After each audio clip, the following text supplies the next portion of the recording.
Olá, meus queridos, tudo bem com vocês? Espero que sim. Então, agora abordaremos o... Olá, meus queridos, tudo bem com vocês? Espero que sim. Continuaremos agora a nossa aula sobre o Estado Novo. Abordamos alguns aspectos muito importantes na primeira parte da nossa aula sobre o Estado Novo. Falamos do plano Collor, que levou Getúlio Vargas ao poder, estabelecendo uma ditadura de inspiração fascista, da Constituição outorgada em 1937, a Constituição que ficou conhecida como Polaca. Falamos de algumas medidas importantes do governo, como a criação do DIP, a criação do DASP, a criação do IBGE. Também abordamos as questões culturais do governo. Falamos sobre esses aspectos ideológicos e de controle por parte do governo Vargas de uma propaganda que levaria à exaltação de uma imagem positiva do governo. Hoje abordaremos outras questões fundamentais e, por fim, a queda de Getúlio Vargas em 1945. Muito bem. Começaremos abordando a questão da repressão política durante a ditadura varguista. Iniciamos a aula falando sobre esse aspecto tão pouco explorado na ditadura varguista, como se as torturas elas só tivessem ocorrido na ditadura militar estabelecida em 1964 no Brasil. Muito bem, trago aqui uma obra que retrata um pouco dessa questão. Já abordamos a história da Olga, a esposa de Luiz Carlos Prestes, e trazemos aqui essa obra que conta justamente essa história da Olga, do Luiz Carlos Prestes nesse período, a extradição de Olga para a Alemanha nazista e posteriormente a sua execução em uma câmara de gás. Esse livro ele traz muito das torturas praticadas pelo Estado Novo e explicita essa questão tão delicada e tão necessária de ser discutida dentro do Estado Novo. Além dessa obra, temos também aqui uma outra obra de um comunista famoso, que também foi preso durante a ditadura militar, que é Jorge Amado. Nessa obra, Subterrâneos da Liberdade, de uma forma extremamente romantizada, sem dúvida, Jorge Amado ele faz um relato do que ele chama aqui de Subterrâneos da Liberdade, da luta do Partido Comunista, da qual ele fazia parte, para derrubar o governo de Getúlio Vargas, a história das prisões, das torturas, da militância. É uma obra que eu li ainda adolescente e uma obra que até hoje, com todo o recurso, obviamente, que Jorge Amado ele utiliza, inclusive falando do seu próprio lugar, que é do lugar de um comunista, e de uma exaltação romântica, e uma visão absolutamente romântica do próprio comunismo, mas uma obra que, na minha opinião, ainda continua, com todas as críticas, sendo imprescindível para a compreensão sobre a trajetória do Partido Comunista no Brasil. Bem, então, abordando a questão da polícia política, vejam bem, o estado de emergência, no estabelecimento do estado de emergência, o Estado poderia entrar à força nas casas, prender indivíduos supostamente desfavoráveis à forma de governo vigente e banir do país. A pena de morte, que já abordamos, passou a ser o castigo para crimes considerados políticos. As Forças Armadas começaram a exercer o controle sobre as forças públicas com o apoio da polícia política, métodos violentos como torturas e assassinatos. E foram utilizados, então, métodos violentos como torturas e assassinatos. Filinto Miller foi o chefe da polícia política e um dos homens mais violentos da história do Brasil, o mais temido. O militante do PCB, Carlos Marighella, do qual eu sou uma fã incondicional, Carlos Marighella foi uma das vítimas de Filinto Miller. Ele era um militante, como eu já disse, do Partido Comunista e foi barbaramente torturado por Filinto Miller. O que vai levar o chefe da polícia política a dizer, pela resistência de Marighella, Carlos Marighella é o único macho de toda a história do Brasil. Então, dá pra gente imaginar que tipo de tortura foi praticado contra ele. Aqui temos algumas outras figuras famosas, né, de presos do Estado Novo, o próprio Luiz Carlos Prestes, que já mencionamos, a Olga, sua esposa, o Jorge Amado, que eu acabei de citar, Graciliano Ramos, que escreve uma outra obra magistral, uma obra absolutamente necessária também para entender esse período, que é o Memórias do Cárcere, que conta a história da sua própria prisão. Então, é uma obra também que, assim, absolutamente necessária para quem quer ter conhecimento sobre esse período. O Plínio Salgado, que acaba mesmo sendo da direita, como já vimos na aula anterior, sendo preso também. Raquel de Queiroz, a escritora, né, também absolutamente fantástica e maravilhosa, Raquel de Queiroz, e Monteiro Lobato, né, aquele mesmo, o do Sítio do Pica-Pau Amarelo. Então, são alguns dos famosos, porque quantas outras pessoas foram presas durante o Estado Novo? Muito bem. Abordaremos agora a questão da industrialização. Vejam bem, o Brasil só se industrializa na Era Vargas. Isso é a primeira coisa que você tem que saber. Só existe industrialização de fato na Era Vargas. Tudo que temos anteriormente, no segundo reinado, Era Mauá, surto de industrialização. Durante a Primeira Guerra Mundial, no período da República Velha, temos também um surto de industrialização, que é a industrialização chamada de substituição de importação, e somente na Era Vargas temos a industrialização de fato. Iniciamos a aula falando que na Era Vargas saímos de uma sociedade agroexportadora e passamos para uma sociedade urbana-industrial.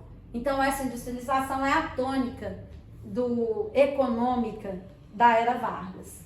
E essa industrialização foi uma industrialização rápida, principalmente porque ela também está ligada à industrialização de substituição de importação. Estamos aí na Era Vargas no período da Segunda Guerra Mundial e o que o Brasil não podia importar acabou produzindo, o que levou a um aumento substancial da nossa industrialização. Bem, para explicitar essa industrialização, temos aqui 1941, a criação da Companhia Siderúrgica Nacional de Volta Redonda, a CSN, no Rio de Janeiro, para exploração de minério de ferro. Em 1942, a Companhia Vale do Rio Doce, em Minas Gerais, matéria-prima para a indústria siderúrgica. Recente aí, né, os episódios que envolvem a Vale do Rio Doce, a tragédia, né, que envolve a história recente da Vale. A hidroelétrica de Paulo Afonso, e investimentos em portos, ferrovias e em petróleo. Em 1939, perfura-se em Lobato, na Bahia, o primeiro poço de petróleo, que foi feito através do Conselho Nacional do Petróleo, que foi criado no início do governo. Muito bem. Meu bem, não tem jeito de gravar aula com você roncando assim. Mas não é pouco, não.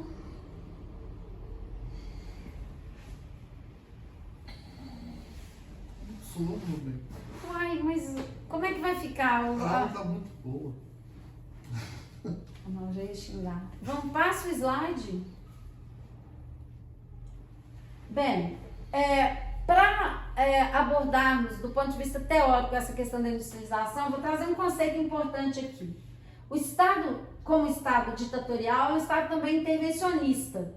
A intervenção do Estado na economia é a política econômica baseada no nacionalismo e no intervencionismo.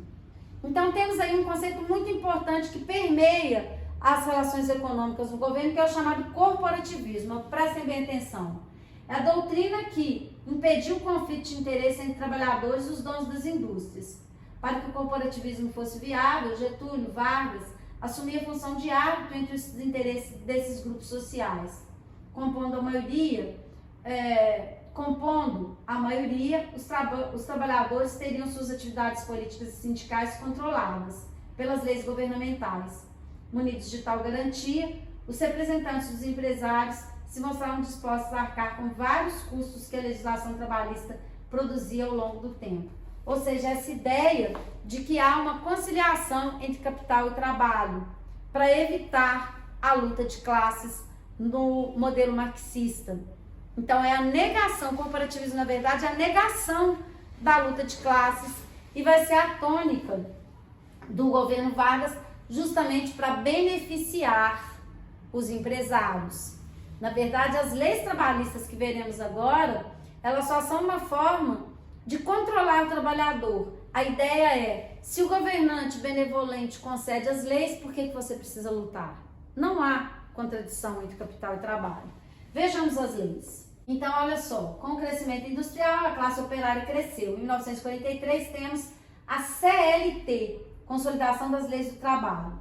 Jornada de 8 horas de trabalho, descanso semanal remunerado, férias remuneradas, assistência médica indenizada por demissão sem justa causa e salário mínimo. Vejam bem que muitas dessas leis já tinham sido criadas desde o início da era Vargas, no próprio governo provisório. Só que agora, o que significa a consolidação dessas leis? Que agora, essas leis, elas estão muito mais bem definidas e estabelecidas de fato, mas elas só seriam incorporadas ao texto constitucional em 1946. Então, uma coisa é a criação e outra é a consolidação. Aqui no Estado Novo, essas leis que já tinham sido criadas são consolidadas, por isso chamamos de CLT. Muito bem. Esse controle do trabalho, ele vai levar um fenômeno durante o Estado Novo chamado de peleguismo. O que é o peleguismo? O peleguismo nasceu no Brasil durante o Estado Novo, de 30 a 45, como parte da política nacionalista de Getúlio Vargas. O termo deriva de pelega, o líder sindical que mediava entre os interesses do Estado e as reivindicações dos operários. Ou seja, é o líder sindical que finge estar do lado dos trabalhadores, mas na verdade faz a política dos patrões. Esse fenômeno é um fenômeno que ainda existe no Brasil até hoje, mas foi prática corrente nesse momento de controle do movimento sindical na chamada Era Vargas, especialmente durante o Estado Novo. Todo esse modelo criado no Estado Novo, ele vai entrar em crise a partir de 1943. É o que a gente chama de crise do governo de Getúlio Vargas. Essa crise, ela tem como um dos principais fatores a Segunda Guerra Mundial. Vamos analisar aí. A Segunda Guerra Mundial opôs, como vimos, o eixo, os fascistas e os aliados, ditos países democráticos. Então, essas duas alianças que se estabelecem durante a Segunda Guerra Mundial, sabemos que quem vence são as forças aliadas. Mas durante a guerra, o Brasil vai ser solicitado a apoiar um dos lados. Pela lógica, Getúlio Vargas deveria ter apoiado o eixo, já que tem um governo de inspiração fascista. Só que não. Getúlio acaba apoiando os aliados. Ele optou pelos aliados. O que explicaria isso? Segundo a historiografia, os dois lados tentaram seduzir Getúlio Vargas. E quem acabou oferecendo mais nesse jogo de sedução foi justamente os Estados Unidos, que inclusive financiaram a criação da indústria pesada no Brasil.